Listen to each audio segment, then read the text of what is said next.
வரும் திங்கட்கிழமையன்று கொண்டாடப்படவுள்ள ஓணம் பண்டிகையை முன்னிட்டு கோவையில் நேந்திரன் வாழை அறுவடை மும்முரமாக நடந்து வருகிறது.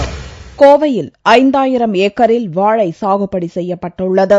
தொண்டாமுத்தூர் பகுதியில் நூற்றுக்கணக்கான ஏக்கரில் நேந்திரன், கதளி, பூவன் என பல்வேறு ரக வாழைகளை விவசாயிகள் பயிரிட்டுள்ளனர். தற்போது வாழைகள் அறுவடைக்கு தயாராக உள்ளன.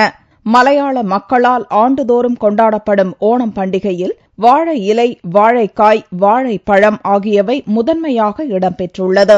கோவையில் அறுவடை செய்யப்படும் நேந்திரன் வாழை மற்றும் இலைகள் டன் கணக்கில் கேரளாவிற்கு அனுப்பப்பட்டு வருகிறது.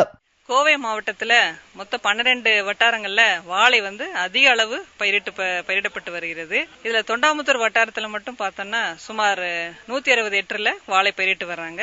அதுல பூவன், நேந்திரன், கதளி, ஜீனைன் அப்படிங்கிற ரகங்கள் எல்லாம் பயிரிட்டு வராங்க.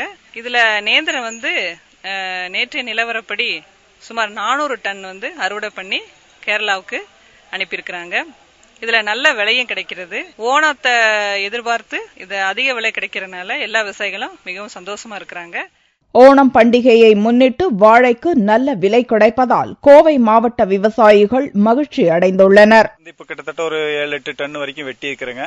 இந்த வருஷம் மழை கொஞ்சம் கம்மியானதுனால கொஞ்சம் ஈல்டு கொஞ்சம் கம்மியா இருக்குது. வெட்டுக்கு வர்றதுக்கும் கொஞ்சம் லேட் ஆயிருக்குதுங்க காய். இப்ப மழை கிடைச்சிருக்கிறதுனால ஓரளவுக்கு வெயிட் அவுட் டன் வந்துட்டு இருக்குது. ஓரளவுக்கு பரவாயில்லைங்க. விலையும் பரவாயில்லை. இந்த வருஷம் மோசம் இல்ல, ஓரளவுக்கு நல்லா இருக்குது. கேரளாவில் மட்டுமின்றி தமிழகத்திலும் ஓணம் பண்டிகை களை கட்டியுள்ளது.